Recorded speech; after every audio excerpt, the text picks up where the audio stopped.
Good evening, everyone. Lashana Tova to all our Jewish friends out there. I'm one of them, being a very, very pious person tonight on Rosh Hashanah doing this podcast here. I want to first welcome our esteemed guest.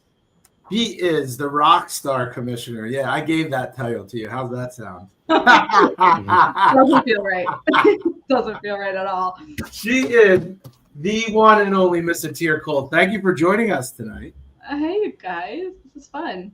And to my handsome co-host, I got to tell you right now, dude, you're looking better than I am, like way better.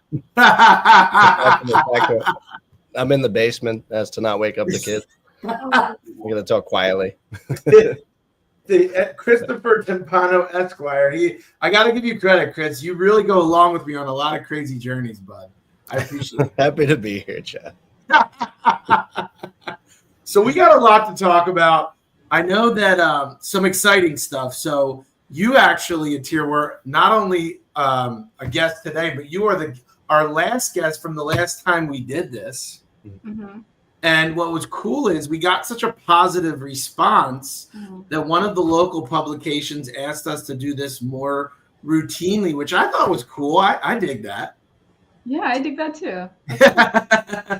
So I think that'll be fun. And you've so graciously agreed to come on here quarterly. We got to commit in quarterly, right? Is that what you said? Wait, I made that promise. Wait a minute. I don't remember signing anything. No, all jokes aside, I'm happy to do this as often as people want to hear it, honestly. So awesome. Yeah, no, we're really excited. We think it's a great opportunity to allow people to engage with elected officials in a different way. Hope that people that are unable to attend meetings on a regular basis can get some good information out of it. And we do have live commenting on here. So if you're watching at this moment, you are able to do it. Bear with me. There's still some technology stuff that I'm learning, guys. I'm not a technologist. You're a technologist, though, Itir, aren't you? Are you a technologist? I can build software. I don't know if I can figure out the comments here, though. So we're going to do our best here. But all right. So the easiest question, right, Okay. is the job all that you thought it would be? Yes, it is. Plus, it's a lot harder than I thought. Maybe I shouldn't say that. It's not harder, but I had a vision in my head when I started this that I would, do my 9 to 5, come home, get dinner done, put the kids to bed, and then in the evenings I would spend on borough stuff. And over the summer I wasn't working, so I ended up doing it full time. I was doing it all the time. So now that I started a new job, I have to find my new balance. Yeah. So I'm trying to go back to that vision of, 9 to 5, your actual salaried job, come home, be a mom, and then in the evenings do, the community borough stuff. So I'm trying to find that balance. I don't know. Everything feels 24/7 right now. It's just, it's a lot. So what's your accessibility in general for people that want to reach out and leave you a comment or talk to you about a specific issue? Do you hold office hours, or how do people get a hold of you for that kind of stuff? I did actually all throughout the summer. I held office hours both on Wednesdays and on Fridays, and in 2 different places. So just in case if someone didn't want to go one place, they could go to the other. So on Wednesdays I had 12 to 2 at Borough Hall, and on Fridays I had 8:30 to 9:30 at Saxby's to serve diversity. Tons of people came. I think I probably had over 30 people come to my office hours across the summer. It was great, honestly. Like, you get to hear about a little bit of everything from everyone. Now I'm revisiting it. Now I'm trying to find, like, how do I carve time out of my work week to meet with folks during the work week. So I don't know yet. I took the rest of September off so I could figure out. I did the first 2 weeks of September office hours, but now I'm just trying to figure out my balance. Most likely it's going to be Mondays 4 to 5 p.m. That's kind of what I'm sort of thinking through. But honestly, like, if people are watching and they want to comment, like, let me know what's a good time. I don't know. I have to figure it out. But yes, in terms of like getting feedback from folks, send it whichever way you can. I get Facebook comments still, which I'm not very good at going on Facebook, so I apologize for that. Folks, if you're waiting, just email me. You can email me, you can call the borough, and then they know how to get a hold of me if it's something important. And honestly, those Saxby's coffee trips in the morning, they kind of like de facto became office hours, because as I'm walking down the street, people say hello. I'm like, oh, hey. And then next thing you know, you've been talking for 30 minutes and you got to go. Yeah, I mean, I would imagine, so people, there's so many different people in so many different aspects of town. There are people that really understand the system and know how to use it and address certain things, right? Mm-hmm. And then there's a lot of other people that don't and may want to. So I guess, do you feel as though the resources available to communicate with you guys are adequate? Okay, so I've been thinking about this. I'm going to say no. Hopefully I don't make anyone too. You're allowed. That's okay. You're improving the system. That's okay. So here's what I haven't had this conversation with any of my colleagues yet. So I'm kind of just riffing live right now. Riff? Yeah. I think what we need is someone who can be dedicated to fielding resident topics, like resident questions, resident concerns. Right now, I try to do that, and I know the other two commissioners try to do that, just like through email and stuff. Mm-hmm. But it's hard, and what's really tough is the follow through, right? Like you can field the question, and maybe you forward it on to the right person, but then no one has time to then go back and be like, wait, did this thing actually get done? Can we report it back to the resident, please? Like the loop, corporate speak, like closing the loop. I don't know if that happens very well. So right. I think we need someone who focuses their attention on that. Like, how do we inform people back for like the original question they asked? Now we have folks in Borough Hall, but like our clerk probably does Oprah requests nonstop. Like that's basically her job now. Mm-hmm. No, wait, who's that? No, tell me that. Who is that? Deanna. Oh yeah. Okay. Yep. Yeah, she's fantastic, but yeah, she's super busy. Yeah. So there's no one person who can be the resident liaison. So it'd be wonderful to have someone dedicated to that role, do the follow through. But I think everyone's trying. I'll say that there is a ton of effort. I hold office hours. I know Dave holds office hours. You can always stop in Borough Hall and try to get a hold of folks. You can, call and leave a message. And even if folks can't make it to the commissioners' meetings, you can submit a letter to be read into public comment by one of us. You can even. Oh, I didn't know that. Yeah, I didn't either until I started getting emails that, can you please read this during public comment? I want my position on this to be documented and written into record. I just can't be there. So like there are ways to get your opinion out. Okay. It's so interesting though, that idea, I really just want to highlight. I like that idea of like a Salesforce or a CRM for borough complaints or questions that you could go into some sort of database to see the trend or the timeline of a particular complaint or request or idea. And then each commissioner could pick it up and say, all right, this was handed off to so-and-so at Public Works. Where is it at? I know they do that, following, sales leads in marketing or retention of certain potential customers. So that's a cool idea. I like that idea. And there is a tool that the borough uses. Okay. It's not Salesforce, but it's something like it where they keep track of all resident. But there are so many, that expression like too many chefs in the kitchen or too many cooks in the kitchen. I think it maybe suffers from that kind of thing where like it does not have a single person who is responsible and accountable. Therefore, everyone sort of like goes in and does their thing. So like I think that one person who can own the whole thing is what we're missing. So that would be nice. Well, I mean, with all due respect, it's a difficult task, right? But at the same time, I think it's one of these things where part of the way you improve, it's weird to me that in such a modern day of technology and the way things are, and a lot of it's held up by law too, right? I know that like there's certain types of information that you can share and you can't share, and how you share it, and who's in front of you when you share it, and quorums and blah, blah, blah, blah, blah. It gets so crazy. But when someone simply wants to say, hey, man, I don't like this stop sign, or I want to do something like that, it just would be nice to have something a little bit simpler, to your point. But yeah, I get it. So when they're coming up to you in the coffee shop and you have 5 minutes to talk, how are you taking down, right? It's like you're trying to have a conversation and give it the respect that it deserves, but you're on your way in your commute to get to work. There you go. This thing is my life. If someone's talking to me, I might not whip it up in that moment, but like I will, as soon as I walk away, take it out and jot a note down, and because I will forget. Sure.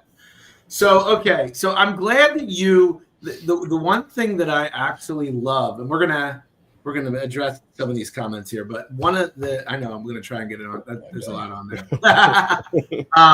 But the one thing that I love, that I really enjoy with the way you approach things, is you're very open-minded, right? So when we first spoke, I appreciated the fact that you were coming in with the notion of, hey, let's fix some things for the betterment of the town, right? Mm-hmm. And that's kind of more things I want to press on and talk to you about tonight, because, you know, I'm sure that you're being overwhelmed by the job. I'm sure you're getting your sea legs. But I also can sense that you're the type of person that's really eager to like pull up the boots and get right in. So what are some of the things that you've really sunk your teeth in the first 100 days? So something that I've loved looking into is a project through the Environmental Commission, which is in my portfolio. This came about actually during the campaign. I think the folks who've been working on this have been working on it for a long time. But because it's just changed hands or whatnot, it hasn't made the progress it can. So the idea is to have a walking trail along the Cooper River on the Haddonfield side. I thought it was a great idea. I was like, why not? We should have a walking trail along Cooper River. So the folks over at, I think it's called Haddonfield Water Trail Association, it's a resident group. They reached out. We went on a hike together from Crow's Woods through the back all the way to the Public Works facility. And we sort of followed the path up and to see like, what does it look like back there? And so I'm just excited about what that could be. That just opens up space that's currently kind of neglected. It's just overgrown, like ivy and stuff. And potentially wetlands, which we need to look into, but we could create a beautiful path for hiking for ourselves along that path. I think it would be lovely. So we started looking into that. We met with the county parks folks to see if we can get permits. There's been a ton of research done on this already, so we get to build on top of that. So that's been a really fun one. Another one I've loved is getting involved with the Business Improvement District. There's a ton happening. Just really good folks doing their best to make downtown accessible and fun and bring the community together. So got to sit in on some of those calls and meetings. How often do they have? So it's interesting. Bids are really important. They're actually big in the city. So a lot of bids are down to all the different neighborhoods in Philadelphia. Each one of the main streets will actually have their own bid, and it's interesting because they use that to really define the commercial landscape of that community. So is the bid very, very active here? Or a lot of the businesses involved? I don't know anything about it actually. Yes, it's very. I would say it's very active.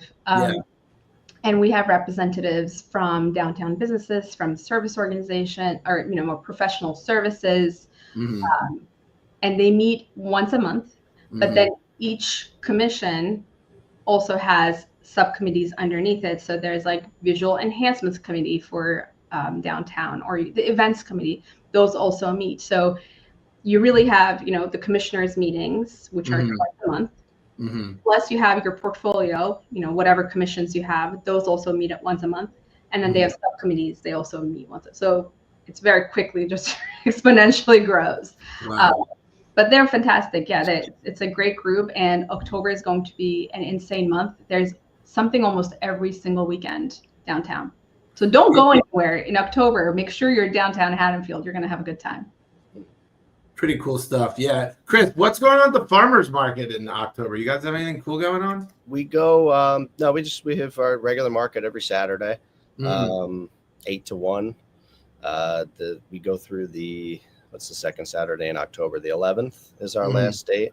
But no, I love the idea of the Haddonfield Farmers Market as an incubator for small businesses downtown, because we do have a lot of businesses that start in the market and develop a following, look for brick and mortar space downtown, and ultimately move to a spot downtown. So I'm a big fan of the farmers market. Itir, I think you and Ralph have had several conversations. He speaks very highly of you. He's a board member as well. I love the farmers market. I'm there every weekend. Nice. And I do my route. I start in the beginning. I get my tomatoes and I walk all the way around. I pick up something from almost every vendor. And my kids love there's a woman who sells gems. Okay. My boys are really into rocks and gems right now, so we always pick up something. I love the farmers market. I live for it. Awesome. So I brought this. You're gonna love this. So surprisingly, I told you I went on the website, right? The Barrow's website. I haven't been there in a while, and because I knew we were gonna have this discussion, so I read all of the things that fall under, I guess, your watch, if you will. Yeah. So I'm gonna go through these. So you're Public Works, right? You're Public Works. Yep. So you're trash and recycling, right? Whoop, whoop. Yeah. Your streets and roads, your streets and road maintenance and operations. Yes. Your shade tree maintenance and operations. Yep. The Shade Tree Commission. Your buildings and ground maintenance and operations. Yep. All public property. The borough engineer. What does that mean? You work with them? We have a borough engineer who we consult when big engineering projects come up. So him. Okay, but that's different from the guy who does the zoning stuff. Yes. Who's doing zoning now anyway? I think zoning's under Frank. But yeah, Tavis left, right? So who do they have that does it now? I don't even know who does it. Oh, you gotta ask Frank that question. I know what I got. Okay, Environmental Commission, Senior Citizens Commission, and Business Improvement District. Yes. So this is all you. Okay. Well, no, that's not true. I oversee them, but all of those organizations or commissions that you just listed have people that lead them. Like they have their chair, their vice chair, and all of that. So I work in partnership with them, and I see my job as being their liaison to the borough, right? Like they already have ideas. They've been doing this for a couple of years. They have the experience. So my job is to advocate for them. Right. And maybe be a brainstorming partner. So it's not just me. There's an entire organization of people that make this work. So how do they all meet individually? Yes. They all meet individually, and then you have to communicate with all of these different arms. Yes. Right. Okay. Is there anything that's of note that's going on? Like anything cool?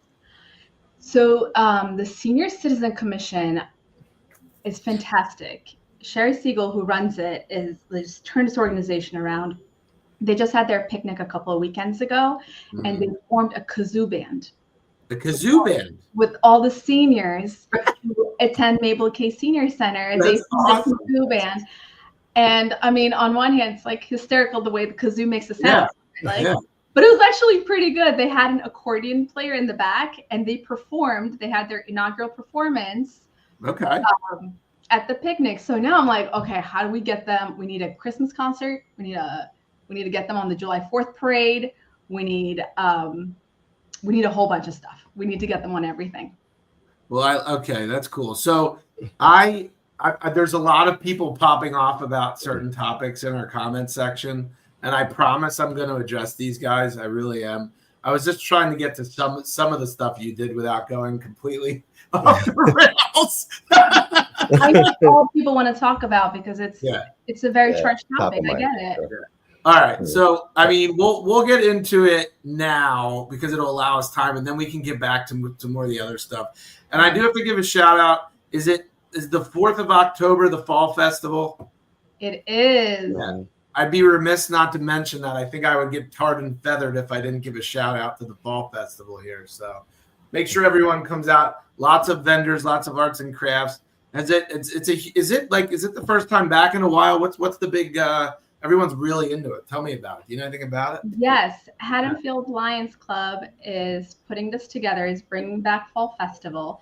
Now, Fall Festival, I guess historically what it was is all the local nonprofits and organizations coming together and showcasing what they do to get more residents, more members to join and participate in their organization. So I think it's a fantastic idea. We have so many great resources and so many great organizations that work in the background that make a lot of the stuff happen that you don't really see or realize.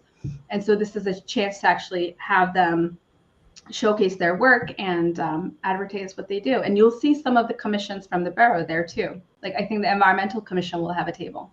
Okay. In that same vein, there's a concert series on Saturday as well called Autumn Sounds, which really looks cool. So it's this Saturday, the 27th, which is just on the positive note that there are so many interesting and neat, fun community events happening all the time downtown. So, but little plug there for that as well. Speaking of Itir, what do you think about the fireworks? Fireworks. I know. So I think the decision around that happened right when the election happened, and we came in and the decision was made and we had to just sort of follow through with it.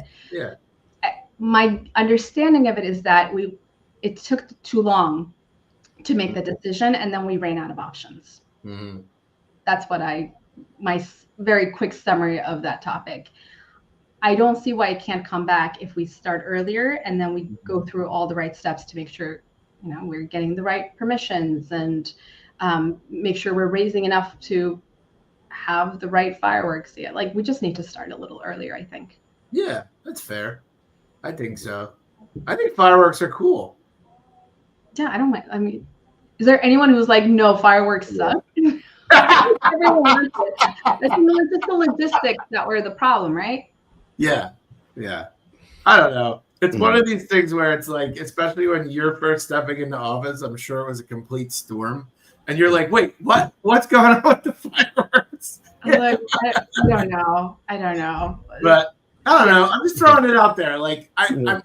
This is not to represent anyone except my 7 or 8 year old self. That's like, hey, man, fireworks would be cool in Haddonfield. I'd hate to lose that. So just throwing it out there. My vote's for fireworks, FYI.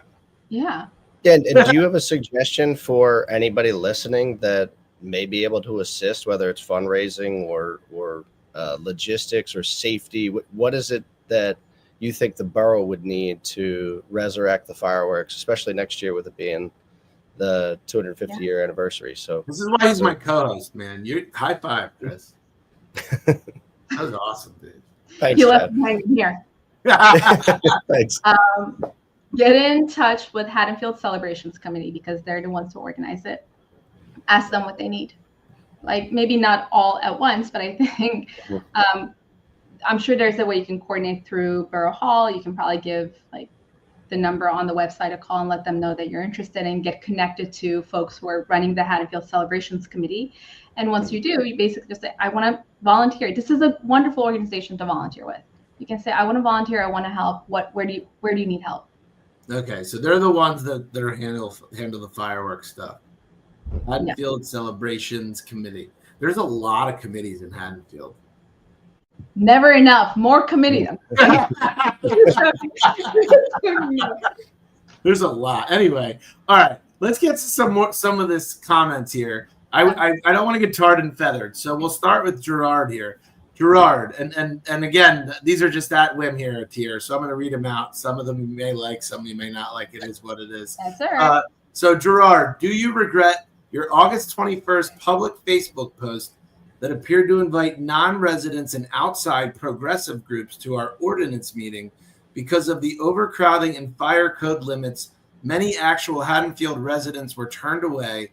People have called this unethical, and it's left your first term off to a disheartening start. Wow, Where wow, do I wow. begin? Tell us what happened. What's he talking about? He is talking about, I imagine that was August 21st, was the Peace and Good Order ordinance that was making it onto the agenda during I think it was our August 25th commissioners meeting. So this was a topic that we had been talking about for a while. Wait, so tell us break that down. You guys are like, I know. Break it down. I don't even know where that title came from. We had never discussed the title. When it appeared as Peace and Good Order, I was like, wait, what? Who named it? Who named that? So what is it? So it is an ordinance that would make it illegal. Mm-hmm. It would make it a crime to sleep outside between dusk and dawn. Okay. So this was part of the homelessness stuff. Yeah, this is the home. Yes, I mean, yes, it was targeting homelessness. Got it. So we had been discussing it, and then I was waiting for. So can you give us the evolution? Since you're the first representative from government here, to give us the evolution of this thing. In your best, just in your best synopsis. What's the evolution of this? The evolution of it. So we've seen I guess we've seen more complaints and people discussing individuals that have been sleeping overnight in public places downtown, right? Yeah. So the number is 4 to 6 people. 4 to 6 people actually sleeping overnight downtown Haddonfield. Yes. And it's been happening over 6 months, a year? That's the thing. This year. That's all we know. This year. Okay. Got it. This year. Okay. This year, we've had 4 to 6 people. That was the data from Chief Cutler. Got it. Okay. Right. So there have been 4 to 6 people who sleep outside, and we've had a number of calls for those folks. I think Chief Cutler mentioned about 148 calls for those specific 4 to 6 people. I'm not sure that they sleep there every night. I don't know if they move around. There's a lot of data that we actually don't have access to or that we don't have. But so that was the point, right? The point was to make it illegal to sleep outside on public property from dusk to dawn. That was the ordinance. Okay. So bring me again. I'm purposely being naive because I'm literally naive, right? Oh. So was there anything in what had existed prior to govern any of that stuff, or what was the law, or what? There was already a law on the books that had that for parks, but not all public spaces. Got it. So this was not a completely new ordinance, but it was an amendment to an existing ordinance. Okay, got it. That piece of it. So was there a loitering ordinance, or is this also a loitering ordinance as well? So the loitering ordinance was part of what was already there, but this had additional language to expand so there was a little bit more expansion to it. So this came up a couple of months ago, and we started discussing it in closed session of how we wanted to approach it. It was never do nothing or arrest. Right. That was never the conversation. It was always, how do we address this? All 3 of us agreed this was a problem that we wanted to address. We were debating how we should address it. So we had different approaches. So what happened was I was waiting for it to be published through our app, through our Haddonfield app, so that it could make it onto sort of public realm and we can start talking about it. And when I saw it, I was actually camping with my kids. I wasn't even home. I didn't even have cell service. I was walking around the forest, waiting for the app notification to come in. And when it did, I was like, okay, so now it's on the agenda. Now it's okay to talk about it. Let me let people know. So one of the things, if you remember, you and I discussed this back when we first had this. Do you remember what I promised? How I wanted to approach the job and what I wanted to do? Yeah. Transparency. I wanted to be transparent and pull people into the process. Let people know what the sort of governing process is at the local level and let them be a part of it. Sure. That's something I still feel very strongly about. And so when it made it to the agenda, I thought, okay, I know what I am like as a resident, right? If I was not in this role, life is already really busy. I wake up at 6 a.m. I run, I deal with the kids, get myself ready for work. I'm working 9 to 5 now, but honestly, most people in town are professionals and they're probably working more hours. You come home and survival. And so asking folks to, from their day, pull away time to get engaged in local politics or local government is a lot to ask for when we're all just trying to do our best. So what I want to do is make government's process more accessible to folks like me, quite frankly, who are busy families. So I thought, okay, let people know, because this is their chance. We're opening up the public comment, and I want people to have a chance to come and at least read the ordinance and have an idea of what's happening in the town. So I wrote a Facebook post saying, this is what's going to be agenda. Here's how I feel about it. If you want your voice heard, you can come and be a part of public comment. Sure. And I did that maybe a couple of hours after it was published on the app.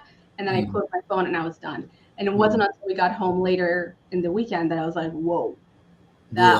I was like, whoa, I was not expecting that, because I only posted it to my Facebook page. Right. Folks who followed that are Haddonfield residents. Right. So I thought, okay, this is an interesting reaction. I was not expecting that. And then everywhere I went, I kept hearing about it. I would go to Saxby's, I would hear about it. I would walk to the farmer's market, I would hear about it. It was just constantly everywhere. I was like, okay, so this is striking a chord with people. It's really interesting, actually. So my commitment was then and still now is transparency, letting people, not after the fact, like it would have been already too late if we let them know after the fact that this made it on. Of course. To me, it was, okay, here's the process, everyone. This is your chance to be a part of it. So I thought, I'm going to let people know. And so what apparently happened afterwards is one of the Haddonfield residents who follows me took that information, posted it elsewhere. Got it. And so it became even bigger than that. And then we had press come in, and that conversation, it was, yes, there were definitely people from other towns, but it was majority Haddonfield. I was keeping track. I had a tally. I don't have my big notebook here. I would actually open the page and show you. I had a tally of, lines, people from Haddonfield, not from Haddonfield, pro or against. Kept track of it. And it was 90% people who were against ordinance. And majority. So the ordinance reads that it is illegal to sleep in that public place from dusk to dawn. Yes. Is that what it reads? Okay. And then people were against that. People were against that. People were against being homeless a crime. People were against making homeless a crime. Got it. Because that's what it would have done, right? Okay. Got it. Because you're making the law not just for those 4 people. You're making the law for 12,000 people that live in Haddonfield. Right. So, was there a distinction in this ordinance? Like, it criminalized homelessness, but wasn't there a caveat that only in the event that they refused help in some way? Yes. So was there a stage there that before there was a punitive aspect to that ordinance? Yes. That assumed that we were going to offer help, that help was going to be sufficient, and they were going to say no. So people were going to say no. Like, really that would have made it coercion. Like, take our offer or you'll go to jail. Yeah. That, like, you're coercing people to take the only path. Now, homelessness is such a complicated topic.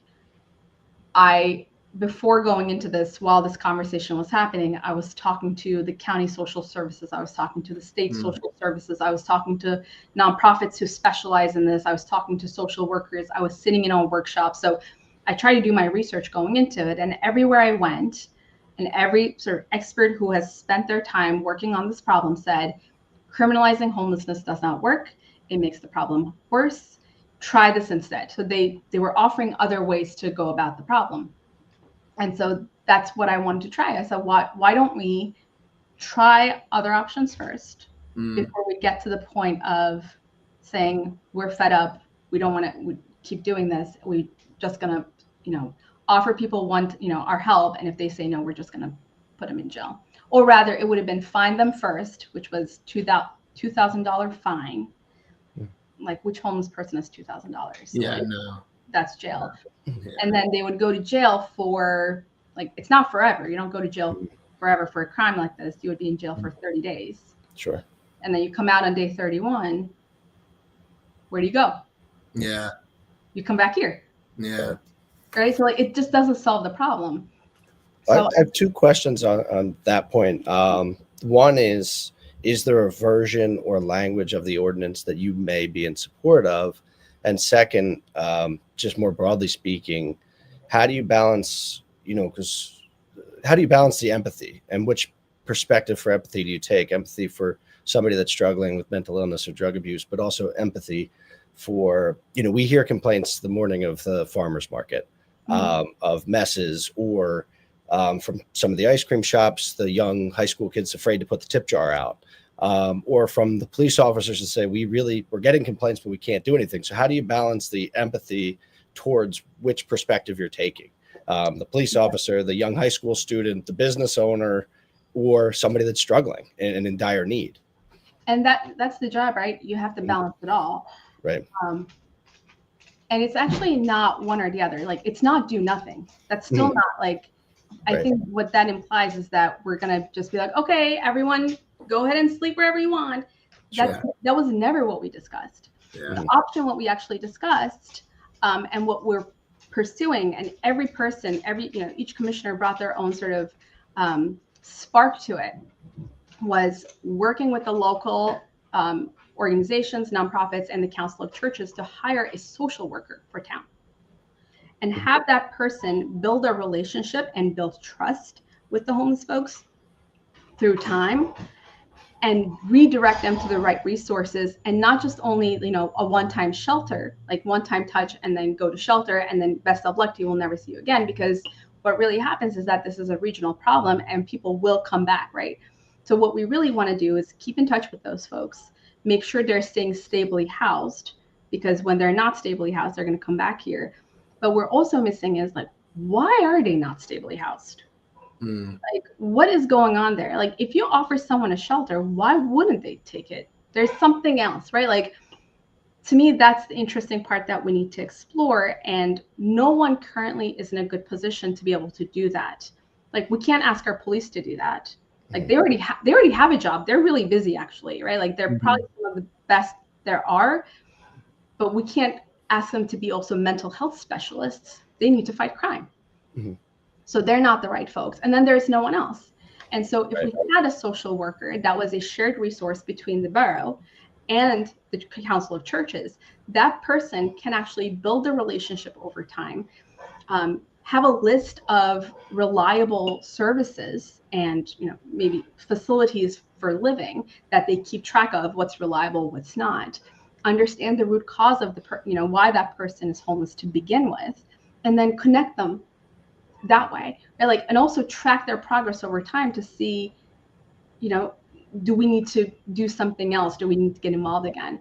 So to me, this answer was always like, why don't we go ahead with a social worker? There previously was one. He retired or ended up leaving Council of Churches. So there is currently no resource like that in operation. So we have some opioid settlement money in the borough that we can tap into. And then the Council of Churches is interested in helping, and they actually reached out and said they wanted to help and be a part of the solution, which is fantastic. There are local nonprofits. They said, hey, we want to help. We want to be a part of it.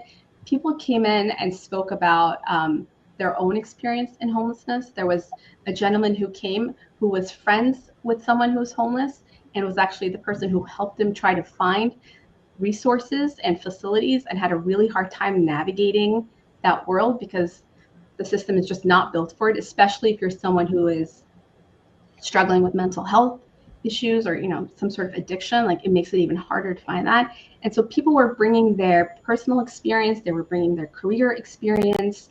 I thought that was just such a rich conversation, actually, to hear from folks. But yeah, we do have an alternative path. And again, each commissioner brought their own flavor to it and just enhanced the idea furthermore, right? Like, once we decided, okay, this is how we should do it, then Frank said, well, why don't we pursue some metrics, make sure we're keeping track of performance? Wonderful. That actually taps into his world, right? Like that's what he does for his job. So he brought that in. Dave went and tried to figure out a way to start up a nonprofit that brings us finance experience in. So each person was like, actually, if we're going to pursue this, like, let's do it this way. And I feel what I got to contribute to it was the fact, the transparency piece. Like, let's actually engage the community. We have, again, professionals who live in this town who are social workers, doctors, therapists. All those folks actually came out and got to share their experience, and we got to hear from that. I thought it was the best I've had in Haddonfield. It's productive. It was really productive. It was really good and people were on the opposition too. They came and they said, I'm for it. But what's interesting about their perspective is they weren't just saying, I'm for the ordinance. They were saying, I'm for a solution. I want a solution. I don't care if you're arresting people, not arresting. I just want a solution. And honestly, we all agreed. Sure. Let me give a couple other, and this is just to play, it's to make what we're talking about more dynamic, but to also play another side of the coin, right? Which is you're balancing multiple perspectives, right? And the one perspective is really taking it from being empathetic and the social aspect of the actual homeless individual, right? And then the other side is people in Haddonfield whose safety we have to protect, right? Oh, yeah. And who's and I'm not saying you do, I'm just giving a whole, I'm just adding to the dialogue. So I'm gonna just put a couple of these comments up here. So Beth Dwyer, many of us feel unsafe in the rise of homelessness. What are some of the things that we're doing to create visible action plans to make us feel safe? Hold on, let me just read a couple others and then we can comment on that. Where did that go? There was that one. Yeah, to summarize that, the social worker, how does the social worker respond overnight? Then the rest of these comments is that the sensitivity to homeless taking priority over safety of residents. Yeah, so this is Liz Lehman. She says, sounds like the needs of the homeless are taking a priority, the actual residents. I'm just going to post a couple of these. Hold on one second. Yeah, go ahead. And Chris Beck, I moved here a couple of months ago because I wanted to live in a nice, safe neighborhood. With the many homeless people I see every day in Haddonfield and the surrounding area, I do not feel safe. I saw many homeless in my area in Philadelphia. One day you're in a nice, expensive neighborhood, and then homeless start to take over, and suddenly your car gets broken into, and needles, etc. So I guess really the overarching theme is, okay, we talked about the side of the homeless individual, and we're being socialistic and we're being empathetic. But now what about us as residents?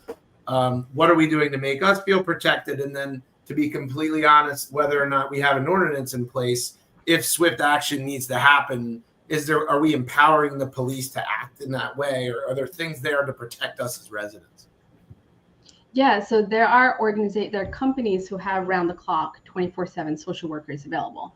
Reality is, if someone's having a mental health crisis and they're outside, our police are not going to be able to handle. Like, our police are probably the best there are, and in fact, I would trust Chief Cutler with my life. But I think putting this cognitive load on them is asking for too much. It's a lot. Yeah, it's a lot. That's for sure. Partner them up with a mental health specialist, like go together, right? Especially if you've built a relationship. And so, yeah, there are actually 24/7 around the clock access to social workers. There's Volunteers of America through the county that we can get into that partnership and relationship with the county. Reality is, sorry, that's my dog. Reality is, we already pay for these services. Right. We just don't take advantage of them. Like, part of our property taxes already go to the county to subsidize these programs, and we're not taking advantage of it. So to me, I'm like, why not? Like, why aren't we actually tapping into county social services to get help for some of these issues? But yeah, so there are ways to have round the clock, and yeah, absolutely, we want everyone to feel safe. Right. But again, when you arrest someone for sleeping outside.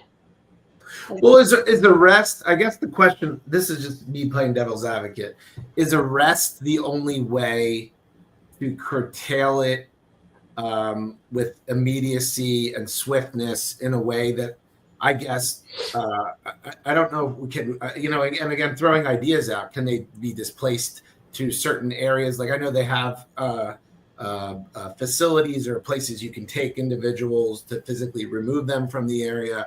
Is there a way to do it without actually physically arresting them, or is that really the only way? You can incentivize it. Yeah. So instead of making it punitive, you can incentivize where you want them to be. Okay. Right. Is that the other option, like a facility that would take them and take care of them? Is that what you're saying? Yeah, like make it, for example, the United Methodist Church here in Haddonfield. I was having a conversation with their pastor, and he said, our buildings are only used on Sundays, but we have all the space. I would love for it to be used Monday through Friday. Right. We could be, part of the solution with you. What a great offer. What a great suggestion, right? Like, why not tap into that? That's part of the reason why we're tapping into the Council of Churches here, right? Like, they have space, they have folks who can help. They are connected to the community, they're connected to resources too. Like, that's actually a really great partnership within the two organizations. So I guess the question, go ahead, Chris. Go ahead. Yeah, so some boroughs and municipalities in New Jersey and across the country have implemented ordinances like the one that was proposed. Have any municipalities implemented something that would incentivize taking advantage of, a non-punitive route? And has that worked elsewhere? Yes, actually, many years ago, I was working for a place called Camden Coalition, and one of the models that they used that was very successful was something called Housing First. We were working with folks who had really complicated medical needs, really complicated social needs. I was on the tech side, so I wasn't on the front ends, but I was building the technology that these folks were using to collect data. And this was a model that actually came out of Utah, which is a pretty conservative, locale.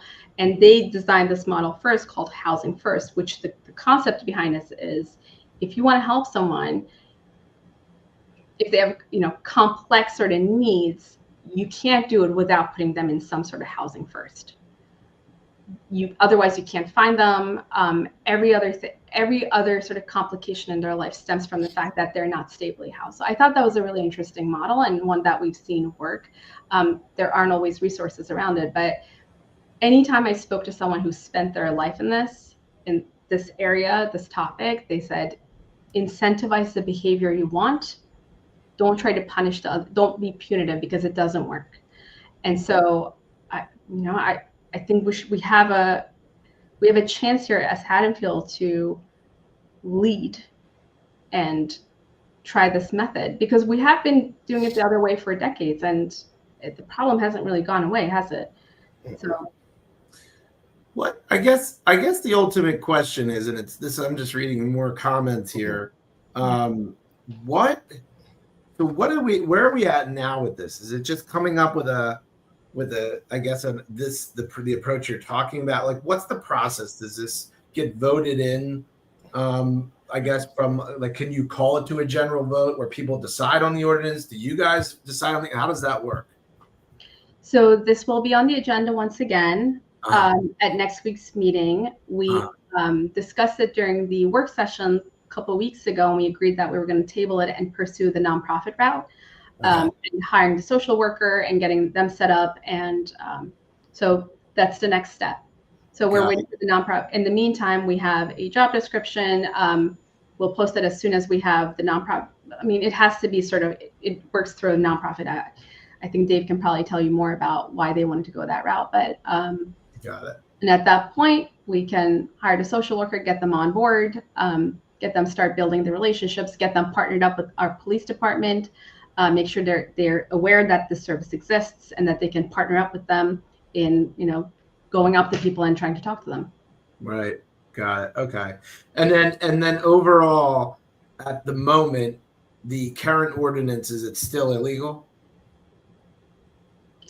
to sleep outside? Yeah, it's still it's already illegal to sleep outside in parks. Okay. Yeah. Okay, but right now there's no specific Not for public spaces. Got it. And then that would be a decision the three of you would make, or is that called to like a general vote, or how does that work? Yeah, it's the three of us. You got it. Okay. It seems like this podcast could go on all night about this too. Yeah. I'm sorry, I don't have my glasses on, so I can't. The text is so small, but I see like comments popping up. Yeah, no, we're just getting the same general stuff. It's just a lot, and I don't want to dismiss any Haddonfield residents. So lived here most of my life, hadn't had a problem with the homelessness. Another individual had said that that there's more like 20 as opposed to 4 to 6. Where did she go? Oh, here. I don't think that's true. So Chief Cutler, the report he gave us in August said 4 to 6. Yeah, so 4 to 6, and then let me see who else I missed. Maddie seems to be saying who's going to cover the cost of the social worker. Right. So we talked about that, right? That was we have opioid settlement money. Yeah. For the state that's already in our budget. So okay, I mean, I guess the overall question is Itir. If people are continuing to be upset about this topic, right, and you're starting to find an overwhelming majority, or you statistically get a feeling for people, and again, that's more of like a feeling survey than it is an actual static, right? And it's subjective. Thank you. Instead of objective, I couldn't think of the words. 9 o'clock at night. Do you eventually start to do other things to make Haddonfield residents overall feel safer, even if it's in the messaging or in the communication or in the media? Same thing we had with Haddonfield Safe, where it was just kind of publicizing the things you're doing to address the issue to avoid people feeling a certain way. Yeah, where's that feeling coming from? Right? Like I think I'll be interested to see if Chief Cutler would ever do something like this. Like he'll be on, he's supposed to be on next month with us. Will he do it? Okay, see, that's great. Yeah. Like let's look at the stats, like in terms of crime in Haddonfield. How are we doing on those stats? Like, has crime gone up? Has it gone down? Are particular kinds of crime going up versus down? How about traffic? Like, I think there is a feeling, but then does the data support it? I like my approach, and this is what we had discussed back when we first talked, was evidence-based, data-driven decisions. Where does the evidence lead us? So if we're reading with like every expert who's researched and done their homework on this topic is saying the approach that you're pursuing is not going to work, and it's going to expose us to lawsuits. Like that's another piece that we didn't even discuss. We had in that meeting that had like 200 people show up, like every seat was filled. We had someone, Jeff Wild, who was a lawyer, and he came up and he said, I'm summarizing, I sue towns like you over this. Anyway, the way I actually didn't even catch this first couple of times I read the ordinance, but like some of the residents actually flagged it that there were First Amendment violations in the way the ordinance was written. And so if we had pushed this, we were potentially exposing ourselves to a lawsuit, which is definitely not something I want to bring to this town. I think that would make it much worse. We are already paying millions of dollars in legal fees because of some of the decisions from last couple of years or last couple of terms. Bancroft is one, flooding is another one. Like I don't think we can afford to keep accumulating more and more legal fees or lawsuits. But like that's a consideration too, right? It's not just a empathy driven decision alone. There's some of this is like legal strategy, some of it is like financially what's effective, some of it is like science-based research, like all of it. It's not just like, oh, I just have a good heart and I just want to do the right thing. Yeah, no, absolutely. It's so much more layered than that, but like I don't expect everyone to know that because all those conversations happen in closed session. So I get that this came out of nowhere and it was like one big bang and everyone's groundswell. Yeah. So what's the best way to both become as knowledgeable as possible on the discussions that are occurring at the commissioner level, and then the best way to voice either support or objection to whatever's being discussed? You can always send an email. I think the best way to do it, send an email. You can request that it's read out loud if you want that. If you don't feel comfortable with that, you don't have to. You can just, email the 3 commissioners. You don't even have to send 3 separate emails. You can just send one. CC all of us. Throw our borough administrator in there, or Deanna, who's our clerk, so that it's recorded in sort of borough records. But yeah, send an email. Okay. All of that is sort of public. Chad, do you want to put the emails in the? Is there like a note? Yeah, I can set up. I can put when we post afterwards. Yeah, for sure. Yeah.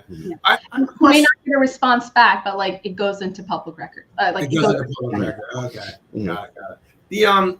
The other question I had was, it's interesting, and again, it's me not even understanding when we have meetings, town meetings, and they opened it up for general comment. Is anyone allowed to, no matter where you live, comment? Is that how it works? Yes, anyone's allowed to comment. But I mean, again, if you want your comment to be read out loud and you want to make sure that your space is saved, you can just send that as an email and say, please read it. You don't even have to attend. You can just, we will read your comment out loud and it will be read publicly. So I mean, this sounds stupid. Is there any validity, or is it even legal to give a priority in terms of a comment to someone that lives here, or how does that work? Is that is that like another? Not. No. Okay. It's public comment. Yeah. So anyone. It's just what they do. Okay. And a lot of the folks were from Camden County, which honestly makes sense to me. We would be potentially putting more people in Camden County jail, so that affects Camden County folks all around. Oh, okay. I didn't even think about that. That makes sense. So I think that was probably the connection that I didn't. This didn't come to me then. I was like, wow, that was interesting to see that kind of turnout. Why is that? And that was one of the thoughts that popped into my head. Yeah, I mean, and just to address this, and Matt, I know Maddie's we should be valuing residents' comments more. I will say, Maddie, I'm going to address you specifically because you've been active in the comments. Everything everyone's saying is valid, right? I mean, everyone has the ability to be concerned. I'm concerned. I live here. I mean, everyone has the. But what I will say is, there's only so much you can accomplish in each individual coffee session, commissioner meeting. You know what I mean? So it's very difficult to really gauge this and get a hold of it. And to your point, when it's a very important, pressing topic such as this that requires so much time, I think it's going to be a while until you come to a solid, movement forward. I guess and to put a cap on this, because we've just spent a good 30 minutes on it, really is, which is fine. I mean, I kind of knew that this was going to happen. That's okay. I mean, that was the point. I think you even told me this is going to be the topic. I get it. I can't go outside without someone bringing this up. I totally get it. Yeah, no, I want this podcast, honestly, to be a very valuable way that our community can connect with you guys. I really do. And if anything more, even if it's the only way some people can interact with government because they're so busy, I want that. So I love the fact that people are so engaging, and I love the fact that you are being so engaging, because we're able to engage in candid, casual conversation that can eventually lead to something. So I think the point is, Maddie, and so that you're heard, is that I think Itir does take everything into account. I think a lot of the commissioners do take everything into account. I think it's very difficult to balance it. I was one of the pitchfork guys when we got nuts with the Haddonfield Safe stuff. And what I will say is, while it's nice to want to balance certain things, we also have to make sure stuff gets done. And I think it's an ongoing process, right? And the fact that you're willing to come here and have these conversations and do this with us is highly appreciative, because I think it's great. And I want to thank you for that. Seriously. Well, I honestly want to say thank you for inviting me and for even having this thing. But I think this is the best of democracy, by the way. I'm sorry. Yeah.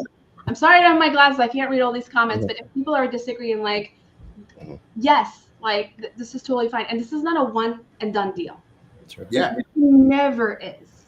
Yeah. Right? It's always an experiment. We're always trying to figure it out.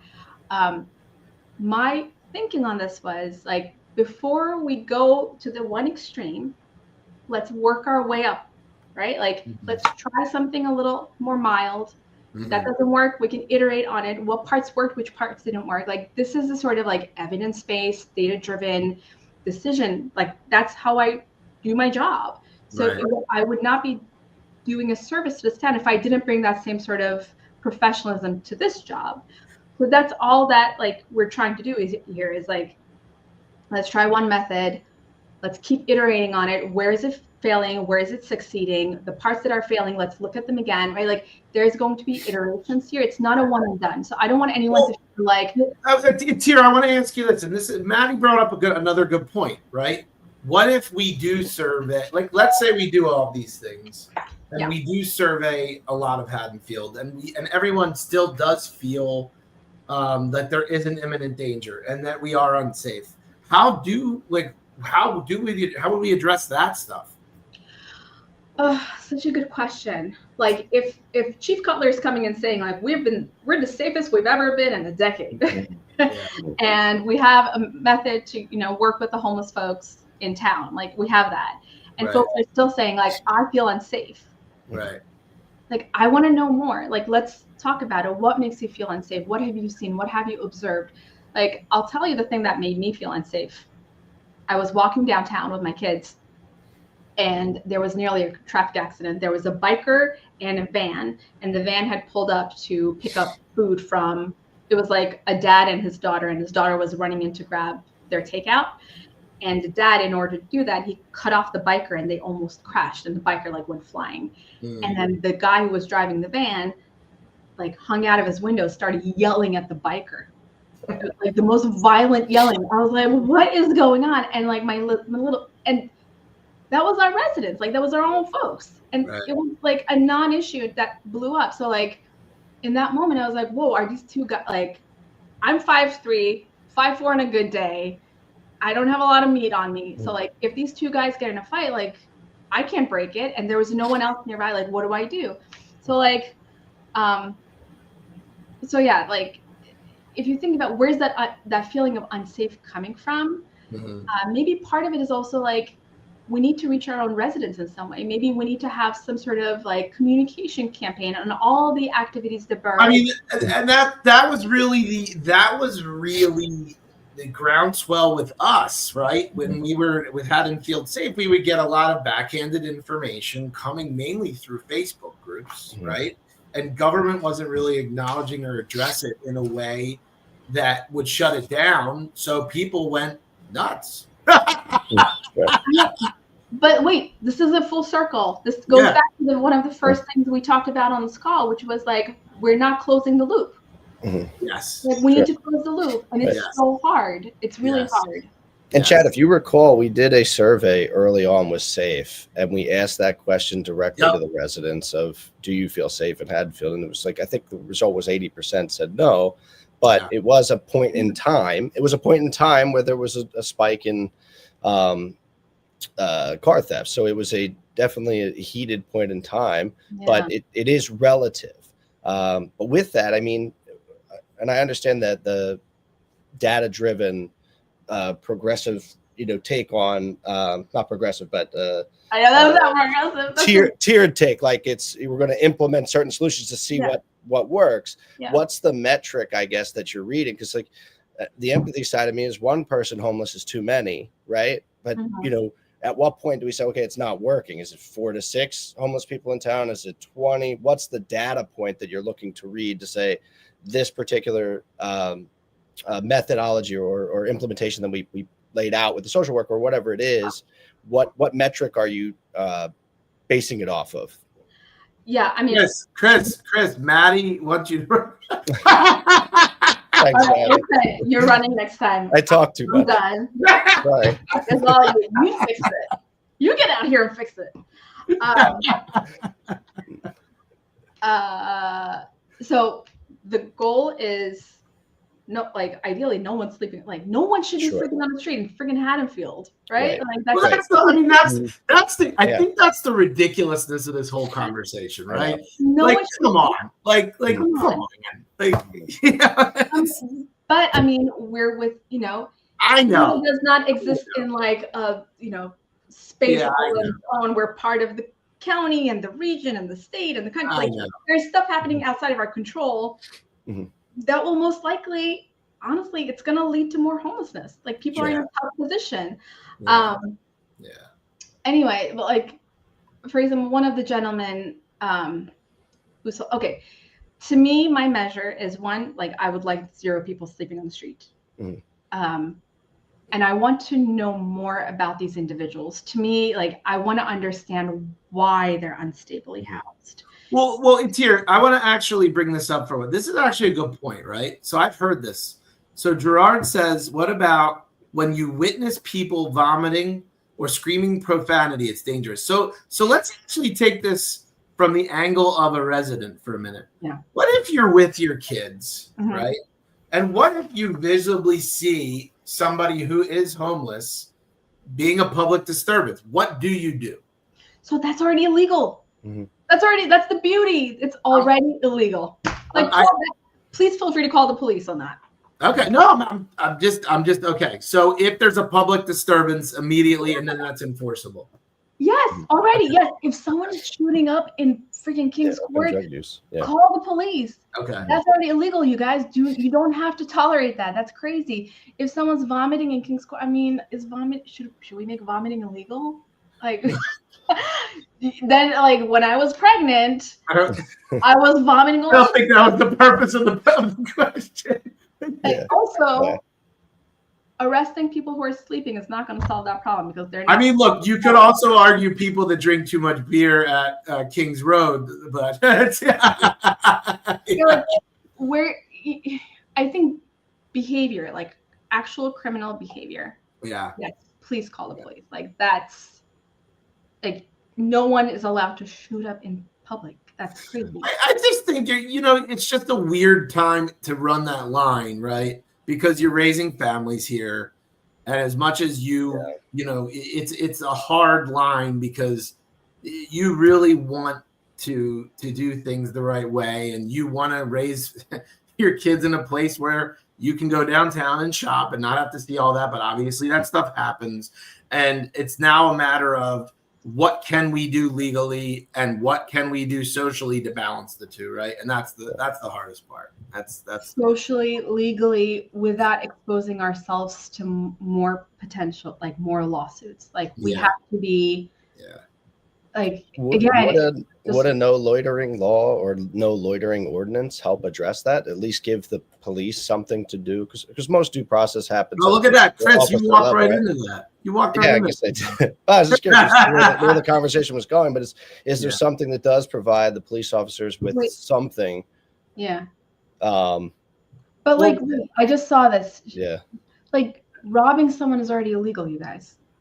Well, I guess what this is saying is, hold on. This is saying poor Liz is she's been robbed 4 times. But how can you not do anything if you're getting robbed? Well, I guess it's a question of, and this is another point. This is part of the things that we did at Haddonfield Safe is when the police are doing things, we need to be following up, right? So if there is a call about someone who's homeless doing something or creating a public disturbance, we kind of need to follow up and say, all right, what happened, right? There's nothing wrong with, I love Chief Color, I love the police, but the premise of the question is, what happened? What did we do about it, right? There's nothing wrong with that. No, I think the premise of the question is what can we do as a preventative measure before they rob businesses, right? So it's like allowing if there's no loitering law, the police have something to say, you can't loiter here, it is a crime. So it allows the police to at least interact. Otherwise, there's nothing to. Oh, I got you. You're saying that it's either the law or the lack thereof that's preventing the ability for them to do something. I got you. I mean, and the other dynamic to this is that a lot of businesses downtown now have permitted outdoor space, right? So it's not just borough property; it's also permitted business property where, some of the restaurants can use portions of the sidewalk that maybe it could be a trespassing issue already if it's permitted space. you know what I'm saying? Like that if in the event that the restaurant has the right to use that space but it might just be only for business hours, but those restaurants like that have tables outside. But like that can be an ordinance, Mm-hmm. right? Like that could be an ordinance in its own. Like that's fine, because then you're not. Yeah, I mean, like I think maybe we even tried to like, like that could be something. No loitering, no panhandling. That could be an ordinance. Why not? So that is a version of language in that ordinance that might be acceptable for the time being. Yeah, like one thing that Dave had in there that he wants to bring back as its own thing was public urination. You got to ask him about this. I'm gonna like butcher this, but he wanted to make it a lesser crime to have like, I think it's Megan's Law, right? Like if you expose yourself. But I think he wanted to make it a lesser law, like if you're caught, I don't know, you're like coming back home from, King's Brewery or something, and then there's no one around and you're caught, like, should you really go to jail for that? So I think he was trying to find, but like that was also in there. And so I think there was just a ton, and then we can pull stuff out and make them their own, like it can be its own thing. Oh yes, let's do that. We need more patrolling of the Patco station. That would help as well. Yes. Okay.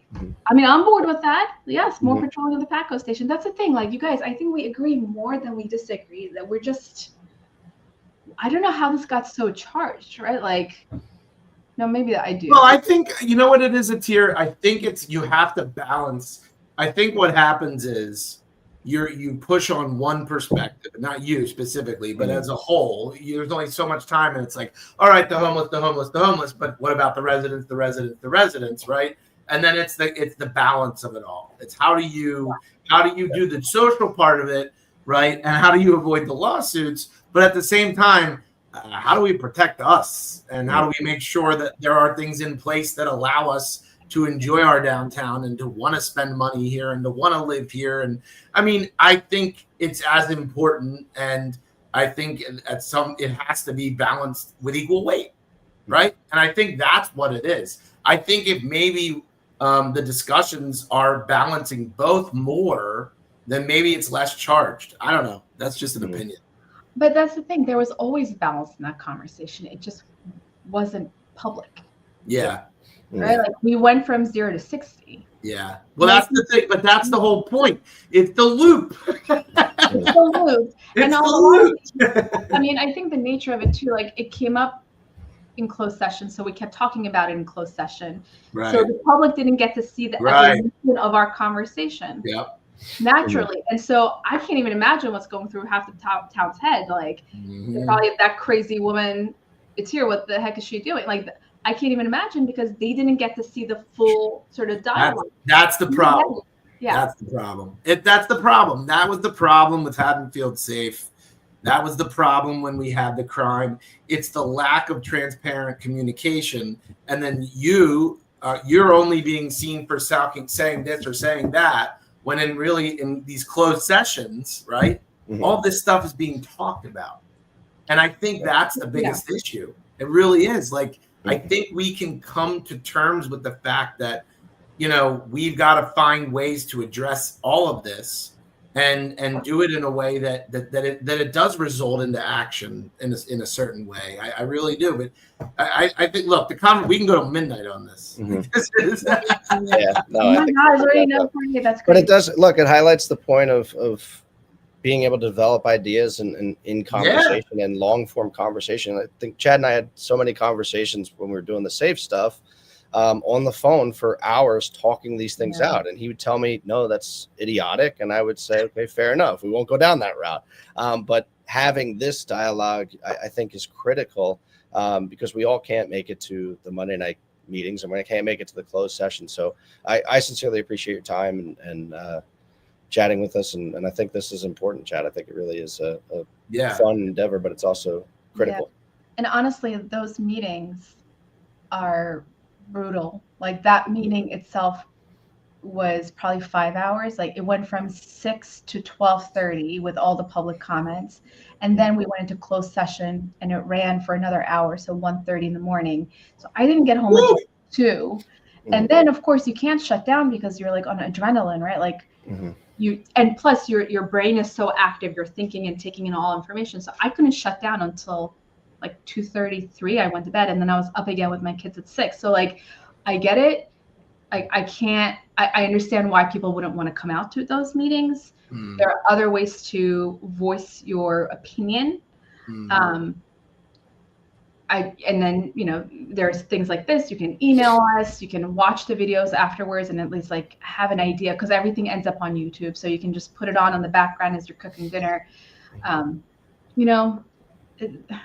I want to make this part better too. Like, I would love to increase public engagement and make it easier to understand how local government works, mostly to encourage more people to run. So that, because I have no plans to do this again. Here's some positive feedback for you. Okay. She loved it. We need more handicap spots. Hold on. Send me an email, please. I gotta tell you, like, and this is no BS. The 3 commissioners now, like, despite what anyone says, you can literally have great conversations with these people. They're very approachable. All 3 have very tough jobs, but are really willing to do stuff, as evidenced by you coming on and having this conversation. So, but it's cool. We'll follow up with you more on this. We didn't get to talk about it. Chris, remind me to talk about Halloween safety. Hopefully we can do the episode before Halloween. Okay. Because Washington Ave is just wild. It's the one from Washington Ave. People are like reaching out. Oh, yeah, from Washington Ave. Wild. Have you done trick-or-treating there? It's wild. I have 2 little kids. Of course, I've been there. It is wild. But that's another show. Yeah. It's become an attraction. Then we really have folks from outside of Haddonfield come in, because it's like such a celebration of the season, and then it's like a circus.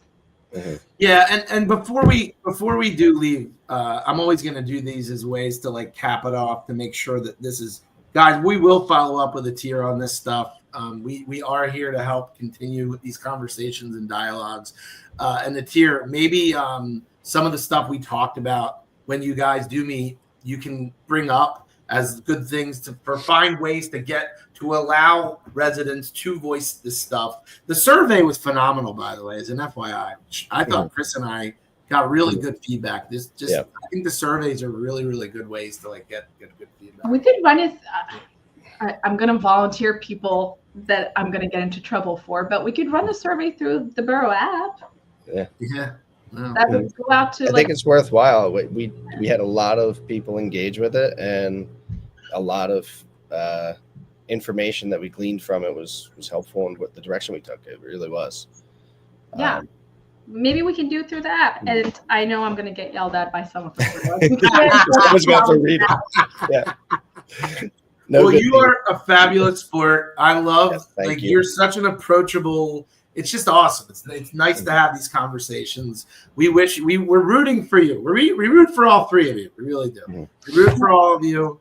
We want you guys to do well, and we're so happy. Everyone that joined us tonight, thank you. We want to make this a routine thing. Itir, as always, we really appreciate it and look forward to talking with you more. Chris, thank you, buddy. Thank you always for keeping me in check, brother. Thank you, Chad. I appreciate it. And Itir, thank you so much. Hopefully we can talk more about the farmers market too, because I'm really passionate about it.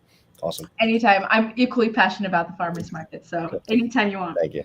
So this episode will appear in its full entirety on our YouTube page at Haddonfield Safe.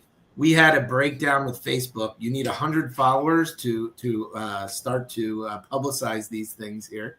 And these will show up in full, and we will be cutting these up into reels as well and putting them out there. So stay tuned, guys. Hope everyone has a great night. Happy Rosh Hashanah, and we'll see you again soon. See you guys. Happy Rosh Hashanah. Good night. Thank you. Good night.